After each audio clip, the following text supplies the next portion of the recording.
Welcome back, engineers. In our last episode, we covered all the essentials to get you on your feet. Now the real adventure begins.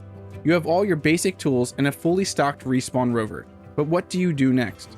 There are two primary ways to approach your first big steps in space, engineers, and in this episode, we're going to cover both. First, the Nomad Path, a slow, methodical journey to find the perfect spot for your first base.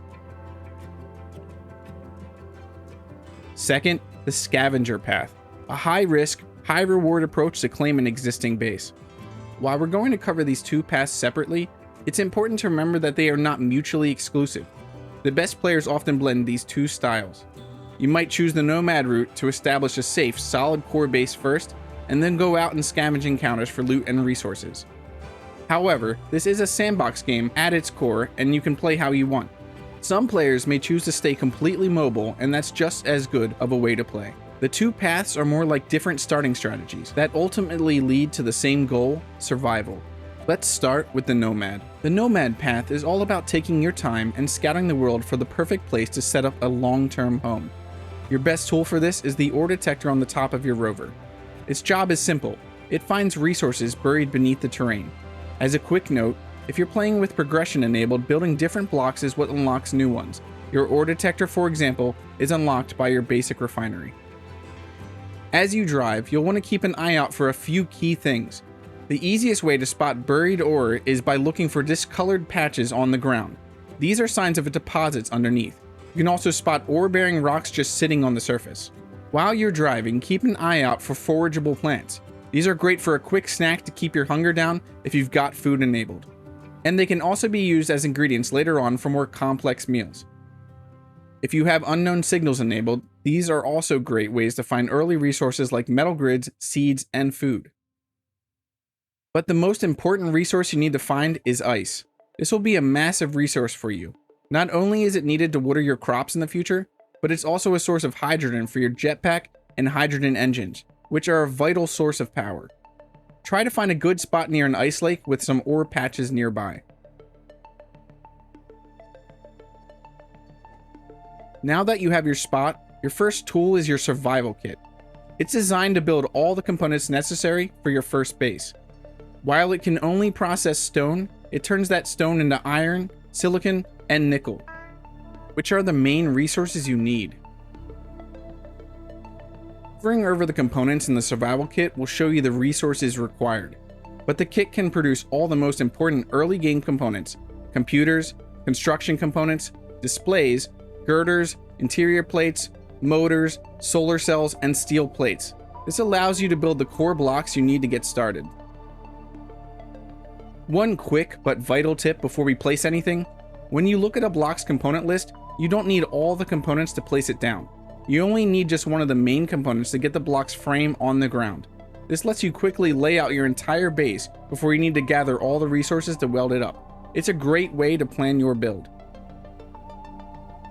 Once you've found your perfect spot, it's time to lay down the foundation for your first base. Start by simply placing a small platform of armor blocks. You don't need much, just a starting point to attach your first essential blocks. From here, we're going to build your core infrastructure, a basic refinery and a basic assembler. These two blocks are the heart of your early game survival and will let you process ore and unlock more components. To get the components for these blocks, we'll use a super useful tool called the Build Planner. The easiest way to use it is to hold your welder and simply right-click on any block that you've placed but haven't welded up yet. This will add the components you need right into a queue on the bottom right of your G menu. Once you have everything you need in your build queue, you can start the production. Just shift middle mouse click on a cargo port and your assembler will start building everything on your list. With the food processor locked behind progression, a great alternative is to build an early game food supply using algae farms. These will produce food over time, but they need sunlight to work. The simplest way to get power for them is to build a few wind turbines. First, you'll need to build a 9-block high tower for clearance. You'll also want to put down a battery to store all that power, ensuring you have a steady supply even when the wind dies down. And that's the Nomad Path. You found a home, established your power, and laid down the core blocks for survival. For those who prefer a more exciting start, the Scavenger Path is for you. Instead of building a base, you'll be scouting for an existing planetary encounter to take over. You'll know when you found one because a signal will pop up on your HUD. As with the Nomad Path, you can still find forageable plants along the way for a quick food boost. Now for the tricky part, approaching and taking over an encounter. Not all of them will shoot on sight, but some have sensors that will trigger defenses when you get too close. Be warned, grinding any block on the base will always activate its guns. So your first job is to scout the area, keeping a safe distance. Pay close attention to the line of sight of all the guns and use the terrain to your advantage. A simple and safe way to take out the turrets is to stay below them and grind them from underneath. Once all the defenses are down, it's time to hack the base. To hack a functional block, simply grind it down below the hack line. Then weld it back up and the block is yours. Be aware that if progression is on, this can be hard to do as you might not have unlocked the technology yet. Speaking of which, you also need to claim the grid's PCU. When you interact with a block on an enemy grid, a red box will appear in the top right of your screen saying Claim NPC Grid.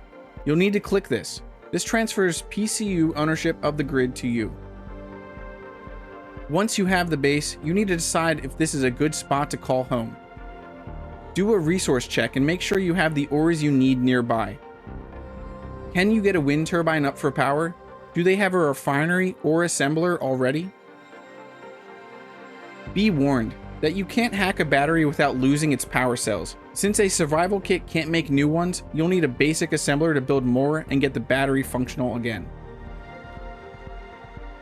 If it's not a good spot, grab what you can, and make sure to mark your location with a GPS point so you can come back for it later. You can do this in the chat by typing /GPS and then the name you want, or by opening the control panel and clicking Make New from Position.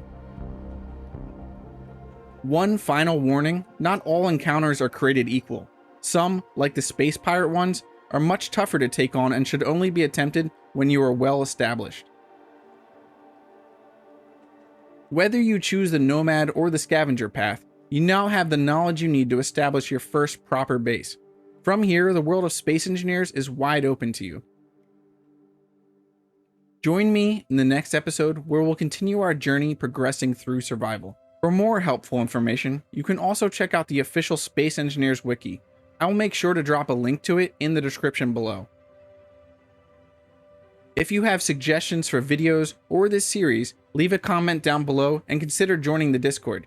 Links are down in the description. As always, thanks for watching. If you enjoyed this video, hit that like button and subscribe for more.